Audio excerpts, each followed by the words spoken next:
రసాయన ఎరువుల మితిమీరి వాడకంతో భూములు సారాన్ని కోల్పోతున్నాయి. ఫలితంగా ఉత్పత్తుల నాణ్యత క్షీణించి వ్యవసాయం మనుగడను దెబ్బతీసే ప్రమాద ఘంటికలు మోగుతున్నాయి. దీన్ని గుర్తించిన రైతాంగం ఇటీవలి కాలంలో రసాయన ఎరువులకు ప్రత్యామ్నాయంగా జీవన ఎరువుల వాడకాన్ని సాగులో భాగం చేసుకుంటున్నారు. వివిధ పంటల్లో జీవన ఎరువుల వాడకం ఉపయోగాల గురించి తెలియజేస్తున్నారు రాజేంద్ర నగర్లోని department of microbiology bio energy college of agriculture associate professor doctor Triveni.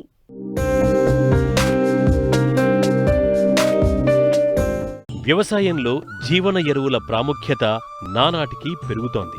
సహజ సిద్ధంగా నత్రజని, భాస్వరం, పొటాష్లను మొక్కలకు అందుబాటులోకి తేవడంలో ఇవి కీలక భూమికను పోషిస్తున్నాయి. వాతావరణంలో వచ్చిన మార్పులకు తోడు రకరకాల రసాయనాలతో భూమి కలుషితమై రాను రాను నిస్సారంగా తయారవుతోంది. ఈ విపరీత పరిణామాల నుంచి భూమి యొక్క ఆరోగ్యాన్ని సంరక్షించేందుకు రైతు వ్యవసాయంలో పెట్టే పెట్టుబడి తగ్గించుకొని సుస్థిరమైన వ్యవసాయాన్ని కొనసాగించేందుకు ఈ జీవన ఎరువులు తోడ్పడుతున్నాయి. కేవలం 100 రూపాయల ఖర్చుతో రసాయన ఎరువుల్ని 15 నుంచి 20% తగ్గించుకొని 15 నుంచి 20% పంట దిగుబడి పెంచుకునే అవకాశం ఉంది. మనం వ్యవసాయంలో ఎక్కువగా మనకు సేంద్రియ కార్బనం గురించి మాట్లాడుకుంటున్నాం కాబట్టి ఎప్పుడైతే మనం ఈ సూక్ష్మజీవులు ఉపయోగకరమైన సూక్ష్మజీవులు మనం ఎరువులుగా వాడినప్పుడు ఈ యొక్క సేంద్రియ కార్బనం పెరిగి మొక్కకు అన్ని పోషకాలను లభ్యతలోకి తీసుకొస్తాయి. మనం ఆహారం ఎక్కువగా ఉత్పత్తి చేయగలుగుతున్నాం. ఏదైనా మనం తినే ఆహార పంటల్లో కానీ కూరగాయల్లో కానీ అలాగే పండ్ల తోటల్లో పండించిన పండ్లలో కానీ నాణ్యత ఉండట్లేదు. ఉత్పాదకత మనం పెంచగలుగుతున్నాము కానీ దానిలో నాణ్యత లేదు. కాబట్టి ఈ జీవన ఎరువుల్ని మనం సేంద్రియ ఎరువులుగా వాడుకొని మనం గింజ నాణ్యతను కానీ అలాగే మనం తీసుకునే ఆహారంలో కానీ పోషకాల విలువను పెంచుకోవచ్చు. మనం వాడే రసాయన ఎరువులను 15 నుంచి 20% వరకు తగ్గించుకొని ఈ ఉపయోగకరమైన సూక్ష్మజీవుల్ని ప్రతి పంటలోనూ వాడుకున్నట్లయితే వ్యవసాయంలో పండించడానికి అయ్యే ఖర్చును తగ్గించుకోవచ్చు. అలాగే పంట యొక్క దిగుబడిని 15 నుంచి 20% వరకు పెంచుకోవచ్చు.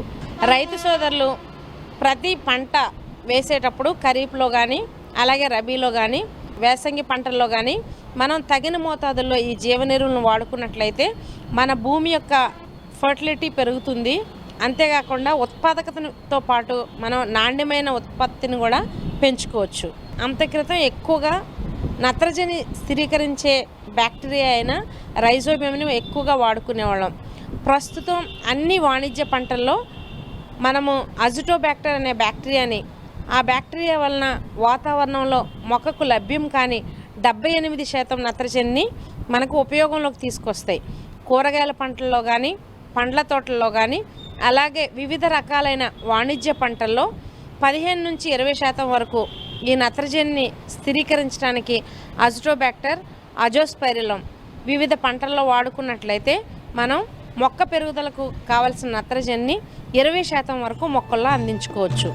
భాస్వరాన్ని కరిగించి మొక్కలకు అందించే సూక్ష్మజీవులు నేలలో వేయడం వల్ల భూమిలో ఎంజైమ్లను రకరకాల ఆమ్లాలను ఉత్పత్తి చేసి నేలలో ఉండి కూడా కరగని భాస్వరాన్ని కరిగించి మొక్కల వేర్లు తీసుకునేలా దోహదం చేస్తాయి. అంతేకాకుండా సూక్ష్మ పోషకాలతో కలిసి ఉన్న భాస్వరాన్ని విడుదల చేసి మొక్కలకు అందిస్తాయి. భాస్వరం కరిగించే జీవన ఎరువులను అన్ని రకాల పంటల్లో వాడి లాభాలు పొందవచ్చు. ఇప్పుడు మనం భాస్వరం యొక్క పోషక విలువలను తెలుసుకోవాలంటే మన తెలంగాణ ప్రాంతంలో భాస్వరం 100% మనకి భూమిలో దొరుకుతుంది. కానీ భాస్వరం మొక్కకు 15 నుంచి 20% మాత్రమే లభ్యతలో ఉంది. మనకు భాస్వరం ఓన్లీ మొక్క పెరుగుదలకు మాత్రమే తోడ్పడుతుంది. కానీ రైతు సోదరులు కాంప్లెక్స్ ఫర్టిలైజర్ ద్వారా అంటే 317, 319, 320 వేయడం వలన భూమిలో ఉన్న భాస్వరం అలాగే మనకు ఉపయోగకరమైన సూక్ష్మ పోషకాలతో కలిపి స్థిరీకరించబడుతుంది. కాబట్టి మన తెలంగాణ ప్రాంతంలో 100% భాస్వరం ఉన్నప్పటికీ మొక్క 20% తీసుకోగలుగుతుంది. అందుకు అనుగుణంగా మేము పరీక్షా కేంద్రాల్లో పరీక్షించి 3 రకాలైన భాస్వరాన్ని కరిగించే సూక్ష్మజీవులను గుర్తించాము. అవి బ్యాసిల్లస్ సబ్టిలిస్, అలాగే సూడోమోనాస్ ఫ్లోరసెన్స్, ట్రైకోడర్మా విరిడి. ఈ మూడిటిని మనం వేరువేరుగా కానీ కలిపి కానీ మనం భూమిలో వేసుకున్నట్లయితే మన భూమిలో భాస్వరం యొక్క లభ్యత పెరుగుతుంది. అంతేకాకుండా భూమిలో స్థిరీకరించబడిన సూక్ష్మ పోషకాలు అల్యూమినియం కానీ, జింక్ కానీ, బోరాన్ కానీ, మెగ్నీషియం కానీ మొక్కలకు అందుబాటులోకి తీసుకురావడానికి ఈ సూక్ష్మజీవులు ఎంతగానో తోడ్పడతాయి. వివిధ రకాలైన పంటల్లో నత్రజని స్థిరీకరించే సూక్ష్మజీవిని అలాగే భాస్వరాన్ని కరిగించే సూక్ష్మజీవిని కలిపి వాడుకున్నట్లయితే ఎక్కువ లాభదాయకంగా ఉంటుంది.